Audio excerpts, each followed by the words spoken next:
Hey, what's up, YouTube? This is Game on Cloud 9 here, and today I'm here to bring you guys a new Deadman Wonderland Chapter 53 review. Now, let me just say, this chapter was a lot better than Chapter 52. And I'm not saying Chapter 52 was real bad or anything like that, but to me, Chapter 52 definitely, did have a lot of rambling on as far as, especially with Mockingbird talking about irrationality. Of course, Chapter 52 did have an important thing in there that we still need to find out exactly what Mockingbird said to Ganta in the middle of that chapter, but I felt like it wasn't as entertaining, at least to me. But chapter 53, I mean, you can just break it down in two parts. I mean, the beginning half, of course, the dead man pretty much just gave Mockingbird a butt whooping.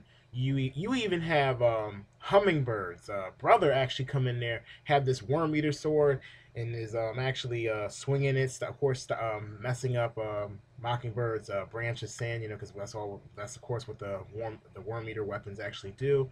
And Kagero, she's getting in there.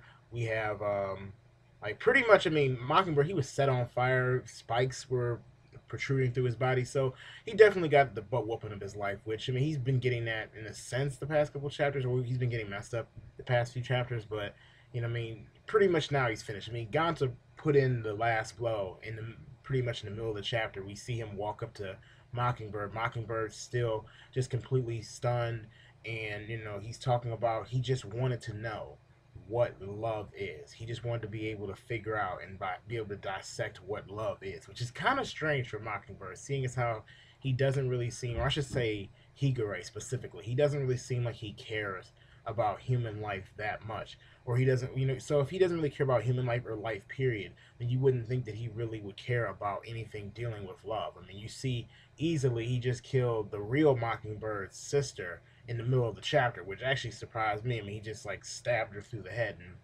of course she's done. But I don't know. I mean, that part didn't really make sense to me as far as, didn't really link in with his character or something like that as far as him really caring what love is. But, Gonta, of course, shut him up, got rid of him, which I'm like, good riddance. Mockingbird's out of here. He put basically a point blank range Gombre gun to his head. Mockingbird sent out of there. But that wasn't even the most exciting thing about the chapter. Where things really got interesting and when things really got exciting, of course, was when all of a sudden we see, of course, the Mockingbird, or the not the Mockingbird, the Mother Goose system. We have, of course, the control of the Mother Goose system that's covered by this orb or whatever. We all know Ganta already unlocked it, but pretty much we actually see someone breaks it, and not only breaks into it, but actually relieves control. That actually releases the Mother Goose system. And who is it? Shiro. And when I saw that, I mean, seriously, like, I mean, you cannot tell me if you're a Deadman Wonderland fan that you did not get uber excited. I mean, of course, she starts transforming and changing and all that, and I'm just like, all right, it's about to get real. I mean, like Mockingbird wanted this whole Great Tokyo earthquake to happen again. Obviously, Ganta's mother we saw in the flashback in this chapter. We see after that going down, it seems like she kind of regrets the whole thing that went down with Shiro, and even went as far as killing herself, just to make sure that Higure didn't find out anything more, or wasn't able to actually find a way to release the Mother Goose system from her. So I mean, obviously, the Great Tokyo earthquake definitely caused a large devastation, and I feel like almost immediately after Shiro, of course, took control over this control system, she already was getting ready to pretty much decimate the entire island they were on. I mean, we see the prison, the Deadman Wonderland prison, just starts collapsing. The whole island starts lighting up. Shiro starts like it seemed like almost like her blood was covering her in a way, because it seemed like her arms, or her whole body structure in a way, started darkening. So I presume that was her blood covering her body in a similar way that Kakuro actually covers her body in blood, except a little different. And of course, she's floating in the air, and I was just like, things are about to go down. As soon as Shiro was just like, come on, Ganta, it's time to play. And one thing I thought about was, I don't see how Ganta's going to be able to get in there. I really don't at this point. I mean, he's obviously the main character, so he's got to be able to do something. So I'm thinking, because if there's anything I've noticed about Deadman Wonderland so far, is that it seems like there's different stages to a branch of sin.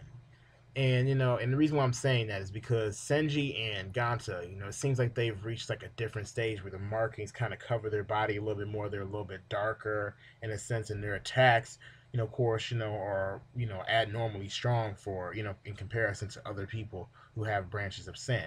And it's not like their powers were always that way since the time they got them. It seems like in certain situations, their powers grew stronger. And we know when Ganta uses the Gambare gun and those markings appear on his body, it actually hurts him and it actually, sucks away at his own life. So I'm definitely thinking that maybe he'll reach the same level of Shiro through some means, or at least close enough to be able to compete with her. Because, I mean, if here's not like a third level to the branch of sin, then there's no way that he can even get in there. I mean, I completely don't see it. He would. I mean, more or less would be a psychological battle more than anything. Because combat wise, I mean, if she can destroy a city, and we easily see she's about to decimate this whole island immediately without even trying. Because I doubt she's even really putting in much effort to do what she's doing at this current moment. Then there's no way that they could actually win. So either there's a third level to the branch of sand, powers. And since this is the final arc, I wouldn't be surprised if we did see some unique, sweet, awesome transformation. Or there's basically it's going to be some kind of psychological battle, and he's probably going to get a hit or two some type of way and be able to get in their mind and be able to, of course, pull out the real Shiro. So maybe something like that. But definitely, as far as overall from this chapter, I felt like it was, definitely pretty nicely.